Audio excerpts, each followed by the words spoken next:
สวัสดีครับสบายดี FC ฝั่งไทยและฝั่งลาวนำเด้อสบายดีเบิดทุกผู้ทุกคนสบายดี FC ต่างประเทศนำมื้อนี้มีข่าวด่วนพี่น้องข่าวด่วนของพี่น้องชาวไทยที่รถไฟเกิดอุบัติเหตุนะพี่น้องเครนถล่มทับ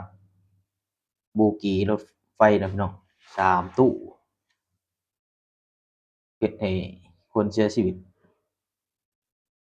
20กว่าคนนะพี่น้องในจากที่50กว่าคนในรถไฟ เหตุเกิดอยู่จังหวัดโคราชนะพี่น้องรถไฟสายอุบลกรุงเทพก่อนอื่นก็ขอเสียใจนำพี่น้องฝั่งไทยเนาะที่เหตุการณ์แบบนี้ไผก็บ่อยากให้มันเกิดแต่มันเป็นเกิดอุบัติเหตุนะพี่น้องเครนถล่ม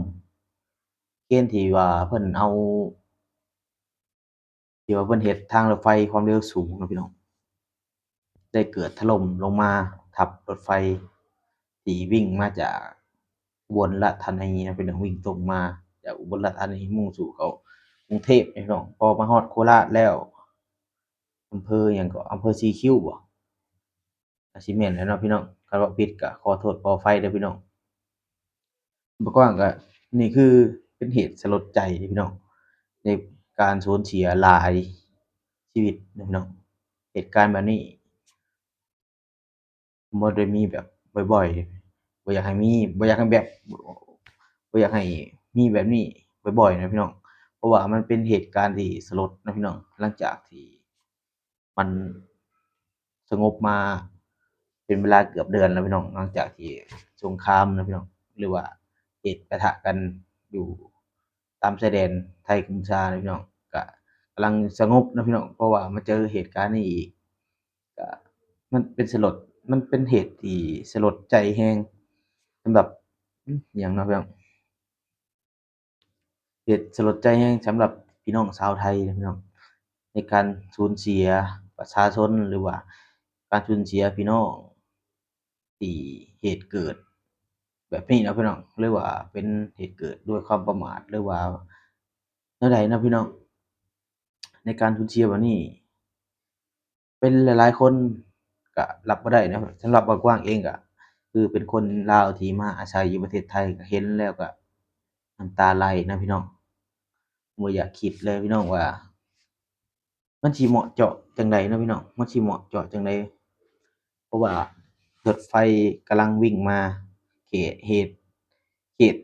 เครนถล่มลงมาเนาะพี่น้องเครนถล่มลงมาแบบบ่ได้ตั้งตัวเนาะพี่น้อง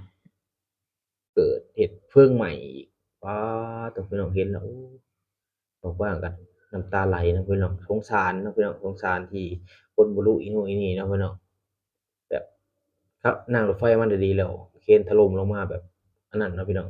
อันนี้ก็เป็นข่าวด่วนข่าวร้อนข่าวแรงนะพี่น้องสำหรับพี่น้องชาวไทยขอส่งกำลังใจให้พี่น้องที่เกิดอุบัติเหตุนะพี่น้องแล้วก็ขอให้อยู่รอดปลอดภัยนะพี่น้องผู้ใดที่ยังมีชีวิตอยู่นะพี่น้องสำหรับที่ผู้เสียชีวิตก็บอกว่าขอเสียใจนำเด้อพี่น้องบอกว่ากันโอ้เห็นเบิดมื้อเบิดเว้นเลยพี่น้องว่าสิเอามาเฮ็ดคลิปก็อยากเฮ็ดอยู่พี่น้องอย่ามันเฮาก็มาเฮ็ดทีหลังเนาะอยากแจ้งข่าวนะพี่น้อง สำหรับที่ผู้ยังบ่ทันรู้หรือว่าอยู่ต่างประเทศหรือว่ารู้กันเบิดแล้วก็บ่เป็นหยังเนาะพี่น้องก็เหตุแบบนี้ส่งกำลังใจให้พี่น้องชาวไทยให้ผ่านพ้นวิกฤตนี้ไปได้นะพี่น้องปีที่แล้วมันก็มีหลายเรื่องหลายราวตกมาปีนี้ก็มื้อแรกแฮ่งหมานเลยพี่น้องเอ้ยเกิดอุบัติเหตุอีกแล้วรถไฟอีกแล้ว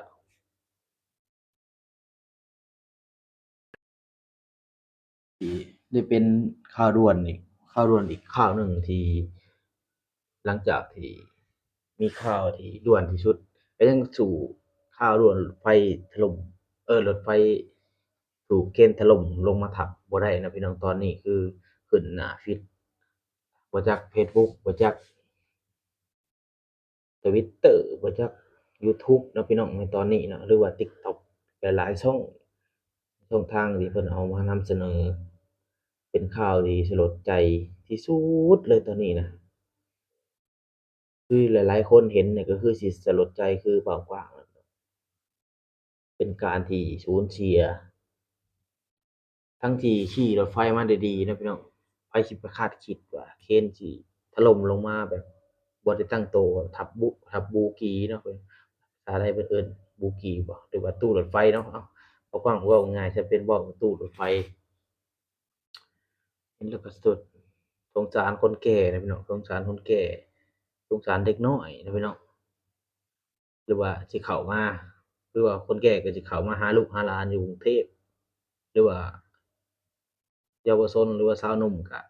สิเข้ามาหาทำงานนะพี่น้องเหตุเกิดแบบนี้คือว่าโอ้ยสงสารแรงพี่น้อง